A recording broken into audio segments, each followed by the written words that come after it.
আলহামদুলিল্লাহ। আল্লাহ তাবারাক ওয়া তাআলা আদম আলাইহিস সালাতু ওয়াস সালাম থেকে এই পর্যন্ত যত নবী রাসূল পাঠিয়েছিলেন, যত পয়গম্বর পাঠিয়েছিলেন, সমস্ত পয়গম্বরকে আল্লাহ রাব্বুল আলামিন সতর্ককারী হিসেবে পাঠিয়েছিলেন। সমস্ত নবী রাসূলকে আল্লাহ রাব্বুল আলামিন সতর্ককারী হিসেবে পাঠিয়েছেন। আর প্রত্যেক নবী রাসূল, প্রত্যেক পয়গম্বর নিজের নিজের কওমের লোকেদের কাছে প্রচার করেছেন যে আল্লাহ রাব্বুল আলামিন আমাকে তোমাদের জন্য সতর্ককারী হিসেবে পাঠিয়েছেন। অতএব আমি তো তোমাদের জন্য স্পষ্ট সতর্ককারী। এই কথা প্রত্যেক নবী রাসূল, প্রত্যেক পয়গম্বর নিজের কওমের লোকেদের কাছে বলেছেন। এবং অনেক অনেক মানুষ এই সতর্ক বার্তা শুনে মেনে নিয়েছে, আবার অনেকে মানে না। আর আল্লাহ রাব্বুল আলামিন সমস্ত পয়গম্বরদেরকে, সমস্ত রাসূল ও নবীদেরকে ওই পর্যন্ত বলেছেন যে পর্যন্ত আযাব না আসে, আযাব আসার পূর্বে।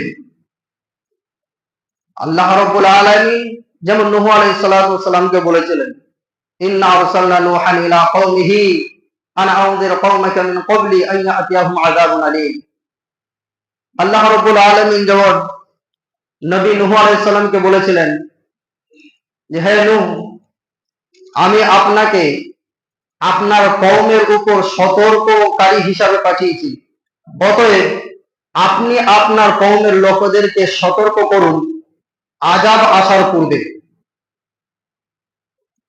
শাস্তি আসার পূর্বে।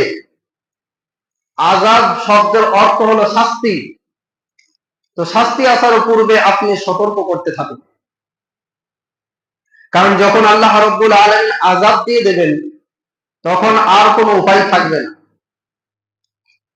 আর আল্লাহ রাব্বুল আলামিনের হাতেই সবকিছু। আল্লাহ রাব্বুল আলামিন চাইলে ছিনিয়ে নিতে পারেন, আল্লাহ রাব্বুল আলামিন চাইলে দিতে পারেন, আল্লাহ রাব্বুল আলামিন চাইলে ইজ্জত দান করতে পারেন, আল্লাহ রাব্বুল আলামিন চাইলে বেইজ্জতিও করতে পারেন, অপমানিত লাঞ্ছিত করতে পারেন। আর তার প্রমাণ আল্লাহ রাব্বুল আলামিন সূরা আলে ইমরানের মধ্যে দিয়েছেন। তো নবী নূহ আলাইহিস সালাম যখন এই সতর্ক বার্তা, এই মেসেজ যখন নিজের কওমের লোকেদের কাছে পৌঁছে দিলেন, তো অনেকেই হাসাহাসি, ঠাট্টা, বিদ্রুপ আরম্ভ করে, বলে এর মাথাটাই হয়তো গেছে, পাগল হয়ে গেছে। এ বলে নাকি আল্লাহ বলে একজন কেউ আছে, আর সেই আল্লাহ নাকি নূহকে আমাদের সতর্ককারী করে পাঠিয়েছে।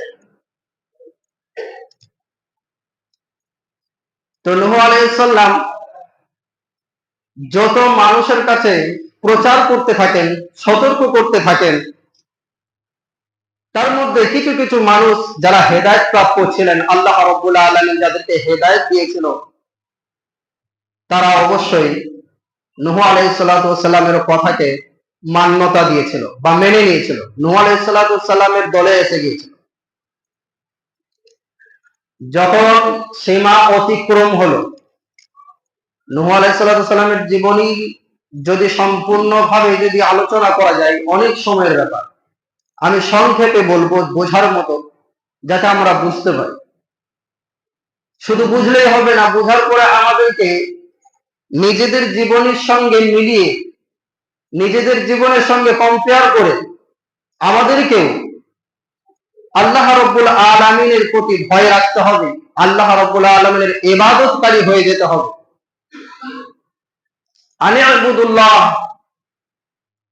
আনি'বুদুল্লাহ ওয়াত্তাকুহু ওয়াতিউন। নূহ আলাইহিস সালাম বলেছিলেন নিজের কওমের লোকেদের কাছে, নূহ আলাইহিস সালাম যে বলেছিলেন যে ক্বালা ইয়া কওমি ইন্নী লাকুম নাযিরুম মুবিন, আমি তো তোমাদের জন্য স্পষ্ট সতর্ককারী। তা কোন বিষয়ে, এটাও তো বলা লাগে। তো বলছেন আনি'বুদুল্লাহ ওয়াত্তাকুহু ওয়াতিউন, এই বিষয়ে যে তোমরা আল্লাহর ইবাদত করো, তাকে ভয় করো এবং আমার আনুগত্য করো। ওয়াতিউন, এবং আমার আনুগত্য করো। ওয়াত্তাকু, তাকে ভয় করো। কার ভয় করতে বলেছেন? আল্লাহ রাব্বুল আলামিনকে। আপনি রাত্রির অন্ধকারে বলুন বা দিন দুপুরেই বলুন, নিরালা নিঝুম জায়গায় গিয়ে আপনি যেমন ধরনের গোপন কাজ করুন না কেন, কেউ দেখতে পাচ্ছে না, কিন্তু আমার আল্লাহ রাব্বুল আলামিন দেখতে পাচ্ছেন। এই কথাটাকে অন্তরে এবং দিমাগে নিতে হবে, তাহলে আল্লাহর প্রতি ভয় আসবে। আর যখন আমি বেপরোয়া হয়ে যাব, বেপরোয়া হয়ে যখন আমি সমস্ত কর্ম করে যাব, তখন কিন্তু আমার অন্তরে আল্লাহর ভয় আসবে না।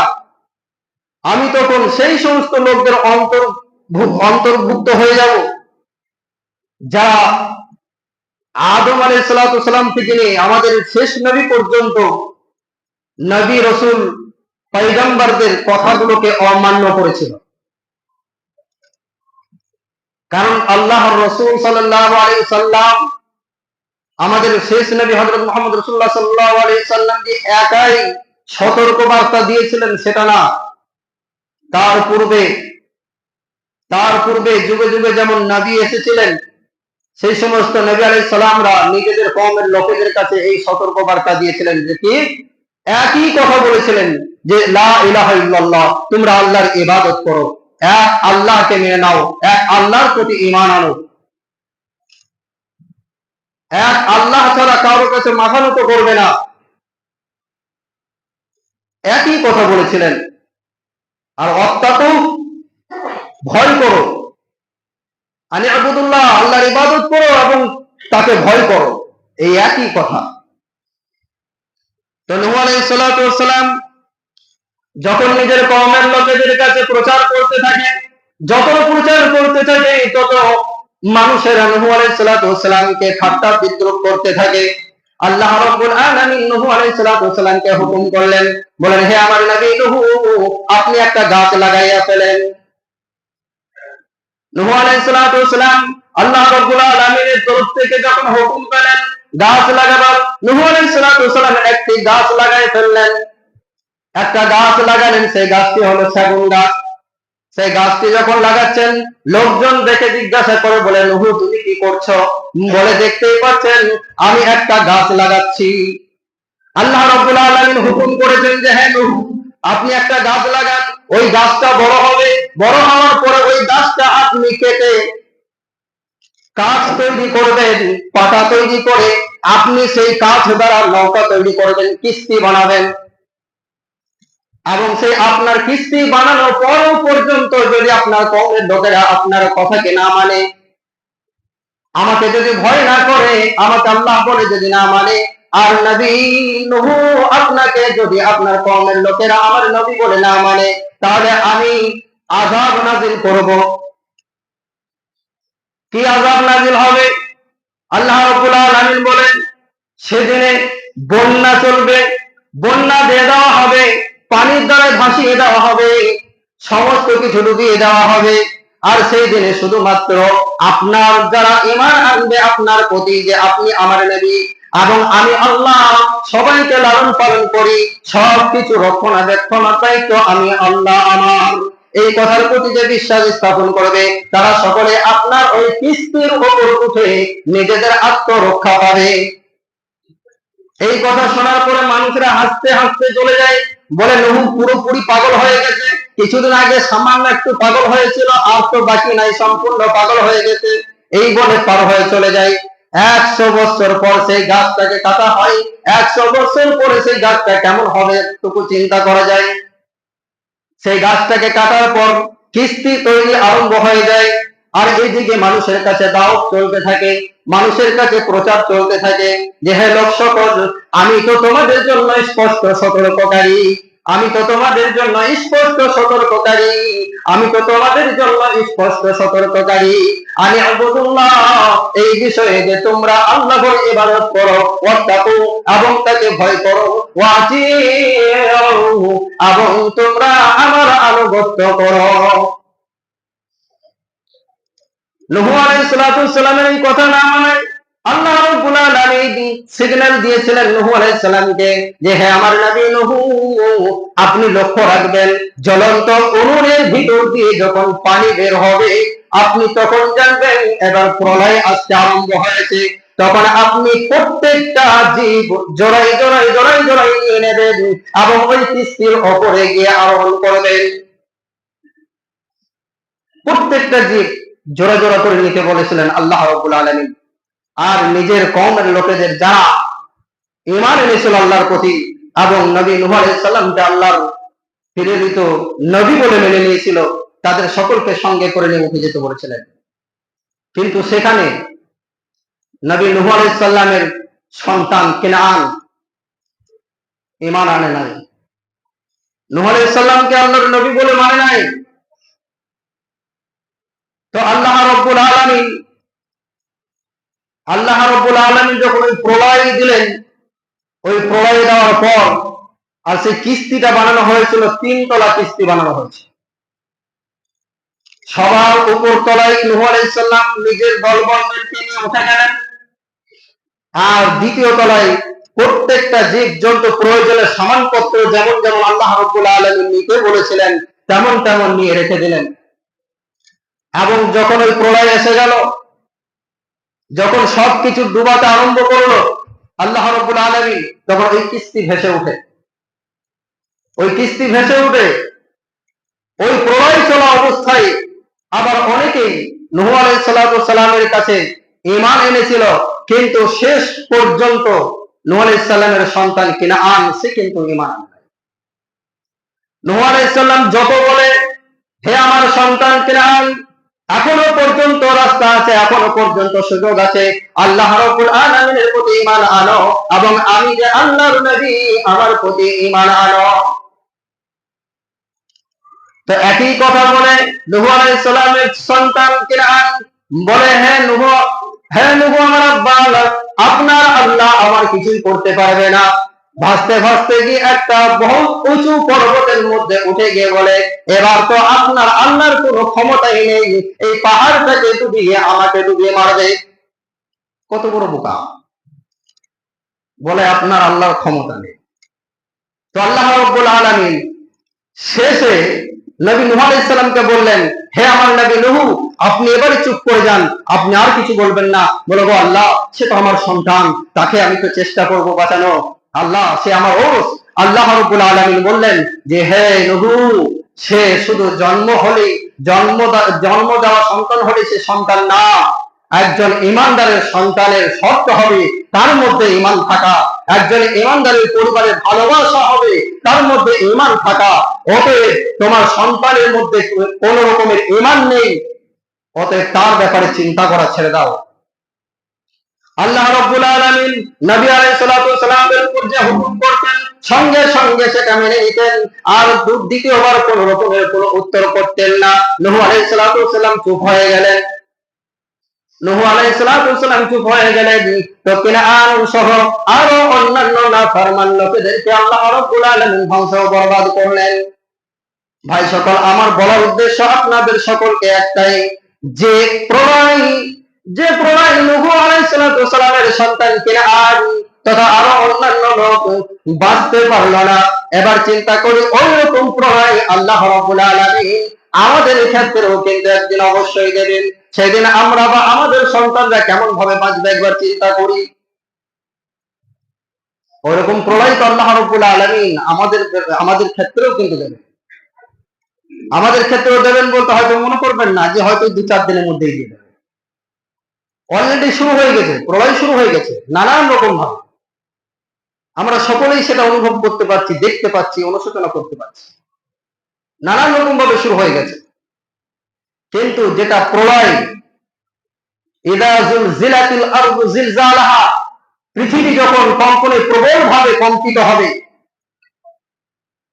অর্থাৎ আল্লাহ রাব্বুল আলামিনের হুকুম যেদিন হয়ে যাবে, ইসরাফিল আলাইহিস সালামকে যখন আল্লাহ রাব্বুল আলামিন হুকুম করবেন আর সিগায় যখন ফুঁক মারবেন, এই পৃথিবীর কিছু থাকবে না, পাহাড় পর্বতগুলো পর্যন্ত তুলার মতো উঠতে থাকবে, তুলার মতো উড়ে বেড়াবে, সব ধ্বংস হয়ে যাবে। এক ধাপ থেকে চাটাই গোটানোর মতো করে একদম গোটাতে গোটাতে চলে আসবে জমিন।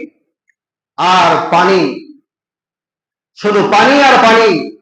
আর সমস্ত মানুষ যেমন নূহ আলাইহিস সালামের জামানায় ওই প্রবল আসার সময় মানুষ দৌড়াতে আরম্ভ করেছিল, ছোটাছুটি করতে আরম্ভ করেছিল নিজেদের আত্মরক্ষার জন্য, উঁচু উঁচু পাহাড়ে উঠেছে নিজেদের আত্মরক্ষা করার জন্য। ওই রকম আমাদের শেষ নবী হযরত মুহাম্মদ রাসূলুল্লাহ সাল্লাল্লাহু তাআলা আলাইহি সাল্লামের জামানা, অর্থাৎ এই জামানার সমস্ত মানুষ যারা ওই দিন পর্যন্ত থাকবে, যেদিনে পৃথিবী ধ্বংস হবে, সেই দিন পর্যন্ত যারা থাকবে, এই যখন এক ধাপ থেকে ধ্বংস হতে আরম্ভ হবে, মানুষ সেই দিনে ছোটাছুটি করতে আরম্ভ করবে নিজেদের আত্মরক্ষার জন্য।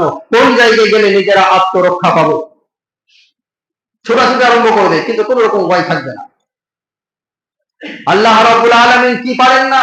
কুলিল্লাহুম্মা মালিকাল মুলকি তু'তিল মুলকা মান তাশা ওয়া তানজি'ুল মুলকা মিম্মান তাশা ওয়া তু'ইজ্জু মান তাশা ওয়া তুযিল্লু মান তাশা বিয়াদিকাল খায়র ইন্নাকা আলা কুল্লি শাইইন কাদির। ভাই সকল, অনেকেই আমরা আত্ম অহংকার করে বসি, ক্ষমতার আত্ম অহংকার এবং পদের আত্ম অহংকার এবং ধন সম্পদের আত্ম অহংকার এবং লোকবলের আত্ম অহংকার, এই যে আমরা করে থাকি রাজত্বের আত্ম অহংকার। কুলিল্লাহুম্মা মালিকাল মুলকি তু'তিল মুলকা মান তাশা ওয়া তানজি'ুল মুলকা মিম্মান তাশা ওয়া তু'ইজ্জু মান তাশা ওয়া তুযিল্লু মান তাশা বিয়াদিকাল খায়র ইন্নাকা আলা কুল্লি শাইইন কাদির। এই জায়গায় এই আয়াতের মধ্যে বলা হয়েছে যে হে রাজ্যাধিকারী আল্লাহ, আপনি যাকে ইচ্ছা রাজত্ব দান করেন আর যাকে ইচ্ছা রাজত্ব ছিনিয়ে নেন। কুলিল্লাহুম্মা মালিকাল মুলক তু'তিল মুলকা মান তাশা ওয়া তু'ইজ্জু মান তাশা ওয়া তুযিল্লু মান তাশা। আবার বললেন যাকে ইচ্ছা আপনি তাকে সম্মানিত করেন এবং যাকে ইচ্ছা আপনি অপমানিত করেন, লাঞ্ছিত করেন। ইন্নাকা আলা কুল্লি শাইইন কাদির। তো আল্লাহ রাব্বুল আলামিনের জন্য এই জায়গায় বলা হচ্ছে ইন্নাকা আলা কুল্লি শাইইন কাদির, যে তুমি হলে অতি ক্ষমতাশীল। কে বেশি ক্ষমতাশীল, কে কুদরতওয়ালা? আল্লাহ রাব্বুল আলামিন। আল্লাহ রাব্বুল আলামিন যে রাজত্ব দিতে পারেন, সেই রাজত্ব আল্লাহ রাব্বুল আলামিন ছিনিয়ে নিতে পারেন। তো আজ আমরা চিন্তা করি, তাতে জ্ঞানের অহংকার বলি এবং ধন সম্পদের অহংকার বলি, পদের অহংকার বলি এবং লোকবলের অহংকার বলি, যে কোন রকমের অহংকার হোক না কেন, সমস্ত অহংকার আল্লাহ রাব্বুল আলামিন চূর্ণ বিচূর্ণ করে দিতে পারেন। আমাদের কারণ নিজের অর্জন করা নয়, আমাদের কারণ নিজের গায়ের জোর, নিজের ক্ষমতায়, নিজের শক্তিতে অর্জন করা নয়। এই শক্তি আল্লাহ রাব্বুল আলামিনের দেওয়া, এই ক্ষমতা আল্লাহ রাব্বুল আলামিনের দেওয়া, ধন সম্পদ আল্লাহ রাব্বুল আলামিনের দেওয়া, লোকবল আল্লাহ রাব্বুল আলামিনের দেওয়া, রাজত্ব আল্লাহ রাব্বুল আলামিনের দেওয়া, সব কিছু আল্লাহ রাব্বুল আলামিনের দেওয়া। যেমন নূহ আলাইহিস সালামের কওমের লোকেদেরকে আল্লাহ রাব্বুল আলামিন ধ্বংস করেছেন, ওই রকম শুধু নূহ আলাইহিস সালামের কওমের লোকেদের উপরেই যে হুকুম ছিল সেটা নয়, এই হুকুম প্রত্যেকের উপর আছে। আনি আবুদুল্লাহ, আল্লাহর ইবাদত করো, ওয়াত্তাকু এবং ভয় করো, ওয়াতিউন এবং আনুগত্য করো। কার আনুগত্য করবে? নবীদের আনুগত্য করবে, রাসূলের আনুগত্য করবে। আমরা হচ্ছি হযরত মুহাম্মদ রাসূলুল্লাহ সাল্লাল্লাহু তাআলা আলাইহি সাল্লামের উম্মত, আমাদেরকে আনুগত্য করতে হবে নবী মুহাম্মদ রাসূলুল্লাহ সাল্লাল্লাহু তাআলা আলাইহি সাল্লামের। না আমরা মুখেই বলে থাকি আমরা নবীর উম্মত, কিন্তু আমরা নবীর আনুগত্য করি না। যদি কাউকে বলা হয় যে তুমি নবীর আনুগত্য করো, বলে হ্যাঁ প্রচন্ড আনুগত্য করি। কেমন আনুগত্য করো? শুধু মিলাদ মাহফিল করলাম আনুগত্য হয়ে গেল, যা শুধু মিলাদ মাহফিল করলাম আনুগত্য হয়ে গেল না। আল্লাহর রাসূল সাল্লাল্লাহু তাআলা আলাইহি সাল্লাম আজকে এই যে আমরা মসজিদে বসে আছি, এই মসজিদে বসে থাকাটা পেয়েছি কেমন ভাবে? রাসূলুল্লাহ সাল্লাল্লাহু তাআলা আলাইহি সাল্লামকে প্রচন্ড হারে মেহনত করতে হয়েছে, প্রচন্ড কষ্ট সহ্য করতে হয়েছে। রাসূলুল্লাহ সাল্লাল্লাহু আলাইহি সাল্লামের মাথা থেকে পর্যন্ত রক্ত ঝরে ঝরে পায়ের জুতা লাল হয়ে থাকে, এমনকি বলা হয়েছে পায়ের সঙ্গে জমে গেছে। কি কারণে?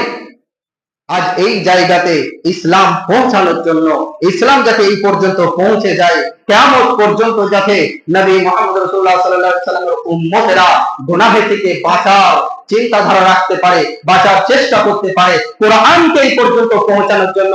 আজ আমরা এই কোরআনের মতো অমূল্য সম্পদকে পেয়েও আমরা হতভাগ্যা যে আমরা কোরআন থেকে দূরে সরে যাচ্ছি, আমরা রাসূলের তরিকা থেকে, রাসূলের আনুগত্য থেকে দূরে সরে যাচ্ছি। যতক্ষণ পর্যন্ত রাসূলের আনুগত্য আমার আপনার মধ্যে থাকবে না, ততক্ষণ পর্যন্ত আমরা রাসূল প্রেমিক হতে পারবো না। আমরা যতক্ষণ পর্যন্ত রাসূল প্রেমিক হতে পারবো না, জেনে রেখে দেবেন আমাদের মৃত্যুর পরে কোনো রকমের শান্তি থাকবে না, আর দুনিয়াতে থাকা অবস্থাতে পর্যন্ত শান্তি আমরা পাবো না। আল্লাহ রাসূল সাল্লাল্লাহু আলাইহি ওয়াসাল্লামের আনুগত্য করা আসল অর্থ, আল্লাহ রাসূলের আনুগত্য করার প্রমাণ হবে এটাই যে আল্লাহ রাসূলের আনুগত্য করবে, 5 ওয়াক্ত নামাজ আদায় করবে, নিজের ছোটদেরকে স্নেহ করবে এবং বড়দেরকে সম্মান করবে, নিজের মাতা-পিতার সঙ্গে সদ্ব্যবহার করবে। বুঝতে পারলাম কিনা? এই সমস্ত বিষয়গুলো থাকতে হবে। আমানতের খেয়াল করবে না, আমানতদার হবে, মিথ্যা কথা বলবে না, সদা সর্বদা সত্য কথা বলবে। আমার উদ্দেশ্য এটাই যে আল্লাহর রাসূল সাল্লাল্লাহু তাআলা আলাইহি সাল্লামের উম্মত আমরা হইছি, আমরা বড় ভাগ্যবান, আমরা বড় ভাগ্যবান। নবী ঈসা আলাইহিস সালাম বলেছিলেন যে হে আল্লাহ, যদি আমাকে তুমি নবী না করে তোমার শেষ নবীর উম্মত বানাতে, তাহলে আমি কতই না বড় ভাগ্যবান হতাম। তাহলে চিন্তা করি মুসলমান, আল্লাহ রাব্বুল আলামিন আমাদেরকে কত বড় ভাগ্যবান করেছেন, আমাদের নবী মুহাম্মদ রাসূলুল্লাহ সাল্লাল্লাহু আলাইহি সাল্লামের উম্মত বানায়। তাই আমার বলার উদ্দেশ্য এটাই যে আমরা যেন প্রত্যেকে